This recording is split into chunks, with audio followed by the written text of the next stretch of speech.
Assalamualaikum warahmatullahi wabarakatuh. Apa kabar para siswaku sekalian dimanapun kalian berada? Senang sekali bisa bertemu kembali dalam pembelajaran pendidikan agama Islam dan budi pekerti. Nah, kita akan melanjutkan materi dari yang sebelumnya, yakni kita telah belajar tentang bagaimana cara kita supaya bisa berhusnudon, cara kita untuk bagaimana mengendalikan diri, dan cara kita menjaga persatuan dan kerukunan sesama manusia. Mari kita lanjutkan materinya dengan meneladani Asmaul Husna dalam kehidupan sehari-hari. Baik, sebelum itu saya akan bacakan dulu pengantarnya. Pengantar materi cara mengamalkan materi tentang Asmaul Husna. Beragam cara ditempuh oleh manusia untuk mendekatkan diri kepada Sang Pencipta. Cara tersebut ada yang melalui jalan merenung atau bertafakur atau berzikir. Ada pula yang menjadi dekat dengan Allah Subhanahu wa taala yang disebabkan oleh musibah yang menimpanya. Demikian Allah Subhanahu wa taala membuka cara atau jalan bagi manusia yang ingin dekat dengannya. Sebagai orang yang beriman, tentu saja kita harus mampu menempuh cara apapun agar dekat dengan Allah Subhanahu wa taala. Baik para siswaku sekalian, apa yang kita kerjakan sehari-hari tentunya berlandaskan niat untuk beribadah kepada Allah Subhanahu wa taala. Dengan niat yang tulus dan ikhlas, insya Allah apa yang kita kerjakan menjadi berkah dan semakin dekat kepada Allah. Tentunya kalau kita sering mendekatkan diri kepada Allah, insya Allah segala musibah atau segala cobaan yang kita hadapi tentunya kita bisa lewati dengan penuh kasih sayang dari Allah Subhanahu wa taala. Nah, untuk dekat dengan Allah, Allah membuka cara yang banyak sekali supaya kita lebih mendekat dengannya. Tadi diceritakan ada yang dengan musibah. Ketika kita sakit ataupun ketika kita tertimpa musibah apapun, selalu kita mengingat Allah Subhanahu wa taala ya. Adapun yang diuji dengan harta dan kekayaan, contohnya Nabi Sulaiman, walaupun dia banyak harta, tetapi dia tidak sombong, bahkan terus mendekatkan diri kepada Allah.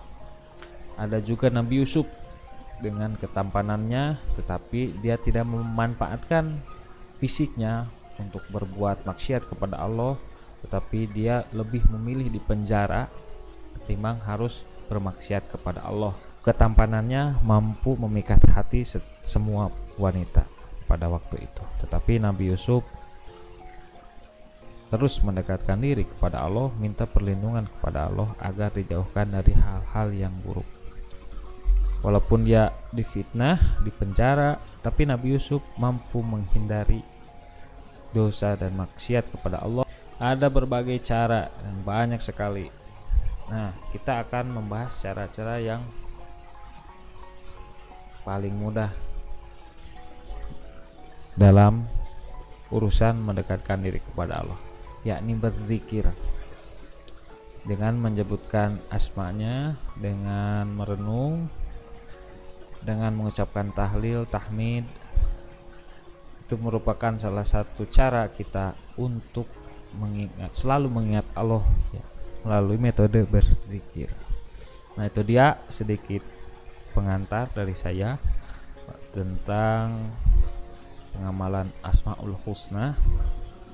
Ini salah satu mengamalkan Asmaul Husna adalah salah satu cara kita untuk selalu mendekatkan diri kepada Allah Subhanahu wa taala. Nah, kenapa kita harus selalu mendekatkan diri kepada Allah Subhanahu wa taala? Karena yang namanya manusia itu sering salah dan lupa. Nah, maka dari itu ketika kita melakukan kesalahan, maka harus cepat bertaubat atau segera memperbaiki kesalahan kita ya. Manusia tempat salah dan lupa, itu benar. Namun demikian jangan dijadikan dalih untuk kita berbuat kesalahan ya. Karena sebaik-baik manusia adalah kembali dari kesalahannya. Orang yang baik itu salah satunya adalah ketika dia berbuat salah, dia akan memperbaiki kesalahannya terus menerus. Walaupun dia berbuat salah, dia akan terus mencoba memperbaiki kesalahannya tersebut ya. Karena seperti yang tadi dikatakan bahwa manusia itu tempat salah dan lupa. Nah, apa sih Asmaul Husna itu? Asmaul Husna itu terdiri dari dua kata. Dalam bahasa Arab berasal dari kata al-asma, artinya nama, yang merupakan bentuk jamak, dan isma bentuk tunggalnya. Kalau husna sendiri artinya yang paling baik. Jadi secara istilah Asmaul Husna dapat dikatakan dengan nama-nama Allah yang terbaik atau terindah. Lebih dari itu, Asmaul Husna ini tidak hanya mengacu pada nama-nama, melainkan juga mencakup sebutan, gelar, hingga sifat-sifat Allah Subhanahu wa Ta'ala. Ini dalilnya terdapat dalam surat Al-A'raf, surat ke-7 ayat 180. Dan Allah Subhanahu wa Ta'ala memiliki Asmaul Husna, maka bermohonlah kepadanya dengan menyebut nama-namanya yang baik, dan tinggalkan orang-orang yang menyimpang dalam menyebut nama-namanya. Nanti mereka akan mendapat balasan terhadap apa yang mereka kerjakan. Setiap perbuatan pasti akan mendapat balasan. Jika kita konsisten mengamalkan Asmaul Husna, insya Allah kita akan mendapat balasan yang baik dari Allah Subhanahu wa Ta'ala. Selanjutnya berdasarkan hadis dari Abu Hurairah, sesungguhnya Allah Subhanahu wa Ta'ala mempunyai 99 nama, 100 kurang 1. Barang siapa yang menghafalnya, maka ia akan masuk surga. Sini maknanya adalah siapa yang hafal kemudian mampu mengamalkannya dalam kehidupan sehari-hari, insya Allah kita akan masuk surga ya.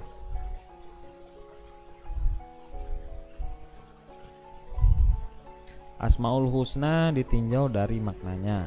Nah, ini tadi dikatakan ada beberapa, tidak hanya nama ya, melainkan juga ada gelar atau sifat-sifat Allah yang terdapat dalam Asmaul Husna. Yang pertama, nama-nama Allah yang menunjukkan sifat zat Allah Subhanahu wa Ta'ala. Yang dimaksud adalah sifat yang harus ada pada Rob, dan sifat itu terus melekat pada diri Allah Subhanahu wa Ta'ala. Sifat-sifat ini tidak terpisahkan dari zat Allah Subhanahu wa Ta'ala, dan ia tidak tergantung dengan kehendak Allah Subhanahu wa Ta'ala. Nah, ini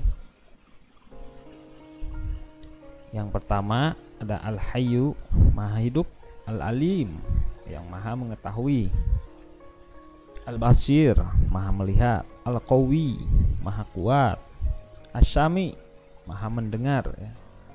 Al-Aliyu, yang Maha tinggi, Al-Aziz, yang Maha mulia, Al-Qadir, Maha kuasa.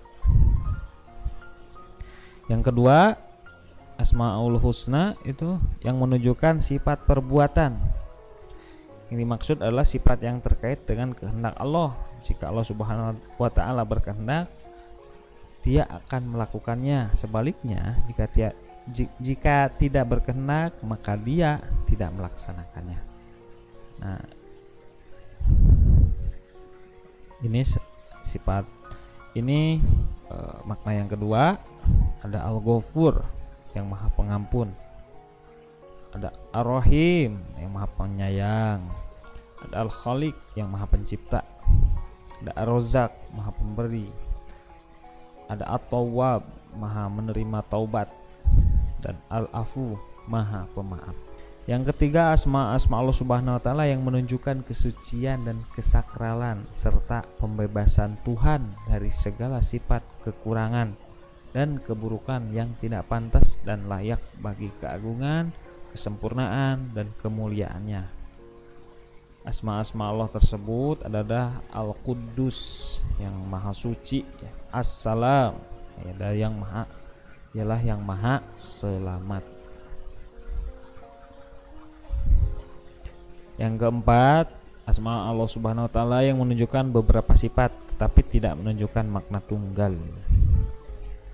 Ada Al-Majid, maha mulia. Asma ini mengandung makna yang mencapai tingkat teratas dalam hal kesempurnaan. Selain itu, asma tersebut menunjukkan keagungan, kerajaan dan kekuasaan Allah Subhanahu wa taala. Al-Majid juga menjadikan hanya Allah Subhanahu wa taala yang memiliki kesempurnaan, keagungan dan keindahan yang mutlak. Yang kedua ada Al-Hamid, yaitu yang maha terpuji. Asma ini mengandung makna sifat yang di dalamnya terkumpul semua pujian serta sanjungan, yaitu semua sifat kesempurnaan. Yang ketiga ada As-Somad, yang bergantung padanya seluruh makhluk. Asma ini mengandung makna sifat yang luas dan agung, mencakup kesempurnaan ilmu, kebijaksanaan, kelembutan, kekuasaan, kemuliaan, keagungan, dan seluruh sifatnya yang lain. Yang terakhir ada Al-Azim, itu maha agung. Asma ini mengandung arti zat yang memiliki kesempurnaan dalam hal keagungan, baik dalam asma, sifat, maupun perbuatannya. Dialah yang pantas memiliki sifat sempurna yang agung dan indah. Baik, terima kasih. Itu saja yang dapat saya sampaikan. Mohon maaf apabila dalam penyampaian materi ini terdapat banyak kekurangan. Dan apabila ada kritik dan saran, silahkan menulis di kolom komentar. Terima kasih atas perhatiannya. Semoga materi yang saya sampaikan ini bermanfaat bagi saya khususnya dan umumnya bagi yang menonton. Assalamualaikum warahmatullahi wabarakatuh.